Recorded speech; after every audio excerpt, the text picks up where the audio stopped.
ओम श्री गणेशाय नमः। अति सरो से माखे लखनु रामा, लखी सुनी सपति प्रवान सिया रामा। सबय लोक सब लोकपति रामा, चाहते भपरि भगवान सिया रामा। दीन दयाल बिरतु संभारे, हरौ नाथ मम संकट भारे।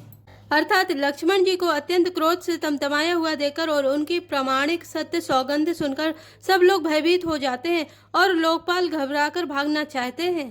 जगु भय मगन गगन भई बानी, लखन बाहुबली विपुल बखानी। तात प्रताप प्रभाव तुम्हारा, को कही सकई को जाने निहारा। अर्थात सारा जगत भय में डूब गया। तब लक्ष्मण जी के अपार बाहुबल की प्रशंसा करते हुए आकाशवाणी हुई, हे तात, तुम्हारे प्रताप और प्रभाव को कौन कह सकता है और कौन जान सकता है। अनुचित उचित काजु किछु हो, समुझ करे भले कह सब को। सहसा करी पाछे पछताए, कहीं वेद बुध ते बुद्धि नाही। अर्थात परंतु कोई भी काम हो उसे अनुचित उचित खूब समझ बूझकर किया जाए तो सब कोई उसे अच्छा कहते हैं। वेद और विद्वान कहते हैं कि जो बिना विचारे जल्दी में किसी काम को करके पीछे पछताते हैं वे बुद्धिमान नहीं हैं। सुनी सुर बचन लखन सकुचाने, राम सिय सादर सन माने। कही तात तुम नीति सुहाई, सब ते कठिन राज मधुभाई। अर्थात देववाणी सुनकर लक्ष्मण जी सकुचा गए। श्री रामचंद्र जी और सीता जी ने उनका आदर के साथ सम्मान किया और कहा, हे तात, तुमने बड़ी सुंदर नीति कही। हे भाई, राज्य का मद सबसे कठिन मद है। जो अचबंद निपमाते ते, नाहिन साधु सभा जैसे। सुनाओ लखन बल भरत सरीसा, विधि प्रपंच में सुना नदीसा। अर्थात जिन्होंने साधुओं की सभा का सेवन सत्संग नहीं किया वे ही राजा राजमद रूपी मदिरा का आचमन करते ही पीते ही मतवाले हो जाते हैं। हे लक्ष्मण सुनो, भरत सरी का उत्तम पुरुष ब्रह्मा की सृष्टि में ना तो कहीं सुना गया है ना देखा ही गया है। भरत होई नराज मधुरामा, विधि हरिहर पद पाई सिया रामा। कबहु की काजी सी करनी रामा, क्षीर सिंधु बिनसाई सिया रामा। दीन दयाल विरत संभारे, हरौ नाथ मम संकट भारी। अर्थात अयोध्या के राज्य की तो बात ही क्या है, ब्रह्मा विष्णु और महादेव का पद पाकर भी भरत को राज्य का मद नहीं होने का। क्या कभी कांजी की बूंदों से क्षीर समुद्र नष्ट हो सकता है, फट सकता है। तिमुरु तरुण तरनी ही मकु गिलाई, गगनु मगन मकु में कहीं मिलाई। गोपत जल बूढ़ई घट जोनी, सहज क्षमा बड़ु छाड़ई छोनी। अर्थात अंधकार चाहे तरुण मध्याह्न के सूर्य को निकल जाए, आकाश चाहे बादलों में समाकर मिल जाए, गौ के खुर इतने जल में अगत सी डूब जाए और पृथ्वी चाहे अपनी स्वाभाविक क्षमा सहनशीलता को छोड़ दे।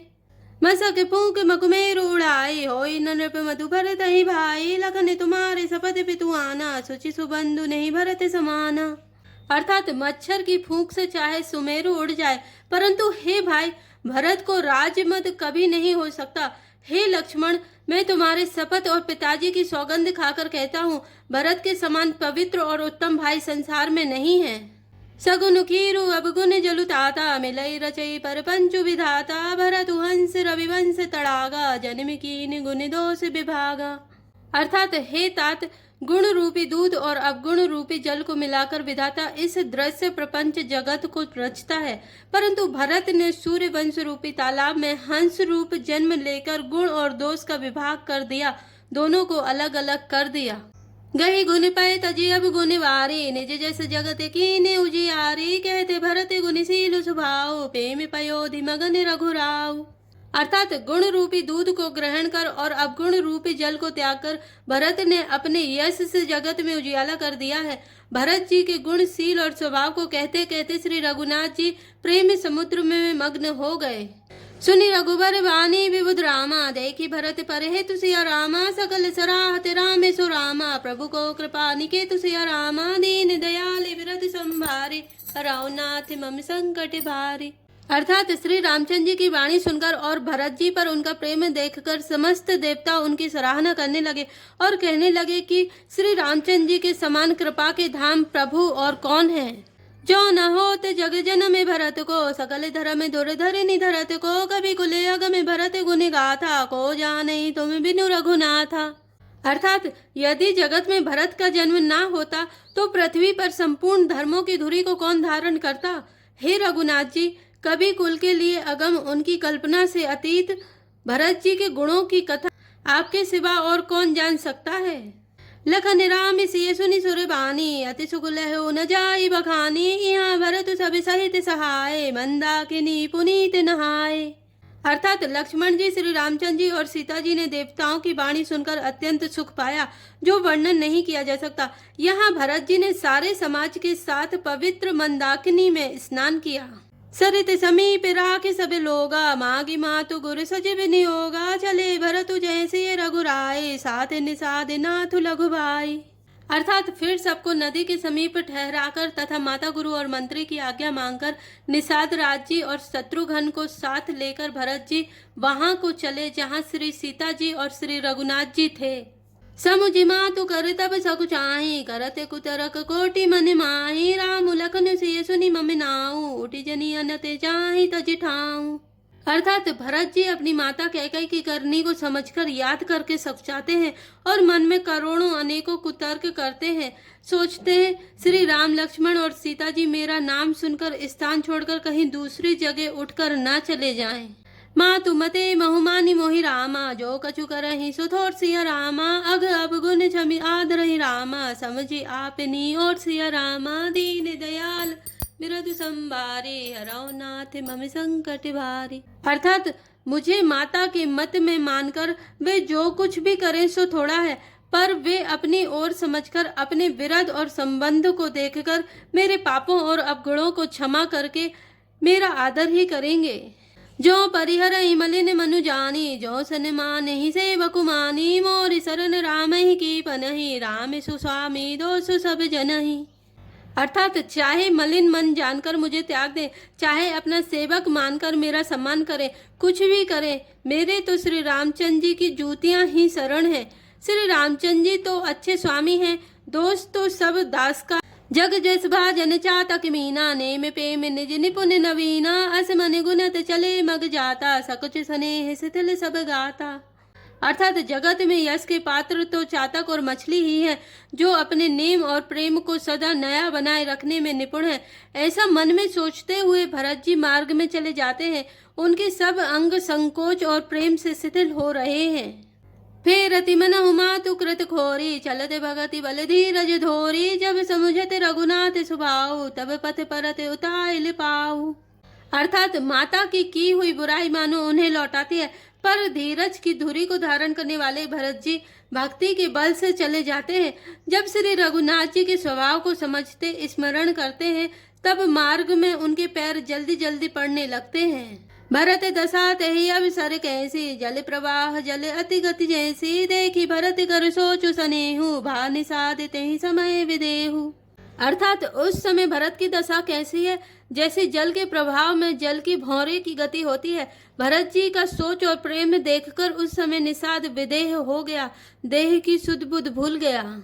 लगे होने मंगल सगुन रामा, सुनि गुनि कहते निषादु सिया रामा। मिटई सोचु हो यही हर सुरामा, पुनि परिणाम विषादु सिया रामा। दीन दयाल विरध संभार, हरौ नाथ मम संकट भारी। अर्थात मंगल शकुन होने लगे। उन्हें सुनकर और विचार कर निषाद कहने लगा, सोच मिटेगा, हर्ष होगा, पर फिर अंत में दुख होगा। सेवक वचन सत्य सब जाने, आश्रम निकट जाई नियराने। भरत दीख बन शैल समाजू, मुदित छुचित जनु पाई सुनाजू। अर्थात भरत जी ने सेवक गोह के सब वचन सत्य जाने और वे आश्रम के समीप जा पहुंचे। वहां के वन और पर्वतों के समूह को देखा तो भरत जी इतने आनंदित हुए मानो कोई भूखा अच्छा अन्न भोजन पा गया हो।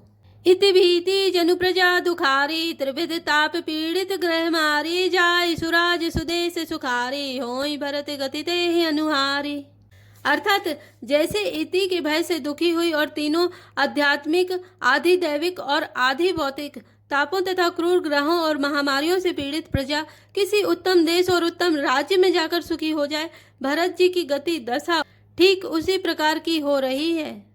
अधिक जल बरसना, ना बरसना, चूहों का उत्पात, टिड्डियां, तोते और दूसरे राजा की चढ़ाई, खेतों में बाधा देने वाले इन 6 उपद्रवों को इति कहते हैं।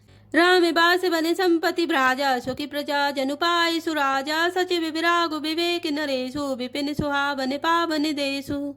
अर्थात श्री रामचंद्र जी के निवास से वन की संपत्ति ऐसी सुशोभित है मानो अच्छे राजा को पाकर प्रजा सुखी हो। सुहावना वन ही पवित्र देश है, विवेक उसका राजा है और वैराग्य मंत्री है। भट जमनीय शैल रजधानी, शांति सुमति सुचि सुंदर रानी, सकले अंग संपन्न सुराऊ, रामचरण आश्रित चित चाऊ। अर्थात यम, अहिंसा, सत्य, अस्तेय, ब्रह्मचर्य और अपरिग्रह तथा नियम, शौच, संतोष, तप, स्वाध्याय और ईश्वर प्रणिधान योद्धा हैं। पर्वत राजधानी है। शांति तथा सुबुद्धि दो सुंदर पवित्र रानियां हैं। वह श्रेष्ठ राजा राज्य के सब अंगों से पूर्ण है और श्री रामचंद्र जी के चरणों के आश्रित रहने से उनके चित्त में चाव, आनंद या उत्साह है। स्वामी, अमात्य, सुहद, कोश, राष्ट्र, दुर्ग और सेना राज के ये 7 अंग हैं। जीति मोह महिपालु दल रामा, साहित्य विवेक भुआलु सिया रामा, करत अकंटक राजपुर रामा, सुख संपदा सुकालु सिया रामा, दीन दयाल व्रत संभारी, हराओ नाथ मम संकट भारी। अर्थात मोह रूपी राजा को सेना सहित जीतकर विवेक रूपी राजा निष्कंटक राज कर रहा है। उसके नगर में सुख संपत्ति और सुकाल वर्तमान है।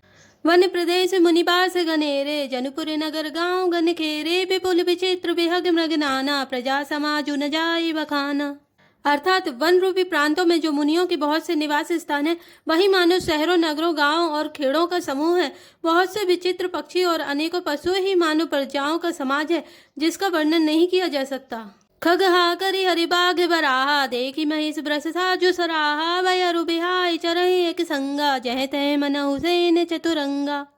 अर्थात गेंडा, हाथी, सिंह, बाघ, सुअर, भैंसे और बैलों को देखकर राजा के साज को सराहते ही बनता है। ये सब आपस का बैर छोड़कर जहां तहां एक साथ विचरते हैं। यही मानो चतुरंगिणी सेना है। झरना झरहि मत गज गाजहि, मनहु निशानि विविधि विधि बाजहि, चक चकोर चातक सुख पिक गन, कूजत मंजु मराल मुदित मन। अर्थात पानी के झरने झर रहे हैं और मतवाले हाथी चिंगाड़ रहे हैं। वे ही मानो वहां अनेकों प्रकार के नगाड़े बज रहे हैं। चकवा, चकोर, पपीहा, तोता तथा कोयलों के समूह और सुंदर हंस प्रसन्न मन से कूज रहे हैं। अलिगन गावत नाचत मोरा, जनु सुराज मंगल चहु ओरा, बेली बिटप त्रन सफल सफूला, सब समाज मुद मंगल मूला। अर्थात भौरों के समूह गुंजार कर रहे हैं और मोर नाच रहे हैं। मानो उस अच्छे राज्य में चारों ओर मंगल हो रहा है। बेल, वृक्ष, तृण सब फल और फूलों से युक्त है। सारा समाज आनंद और मंगल का मूल बन रहा है।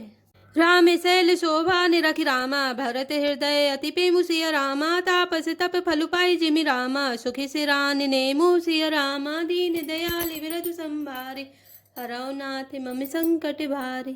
अर्थात श्री राम जी के पर्वत की शोभा देखकर भरत जी के हृदय में अत्यंत प्रेम हुआ। जैसे तपस्वी नियम की समाप्ति होने पर तपस्या का फल पाकर सुखी होता है। मास पारायण 20वां विश्राम, नवाह पारायण 5वां विश्राम। जय श्री राम, जय जय हनुमान।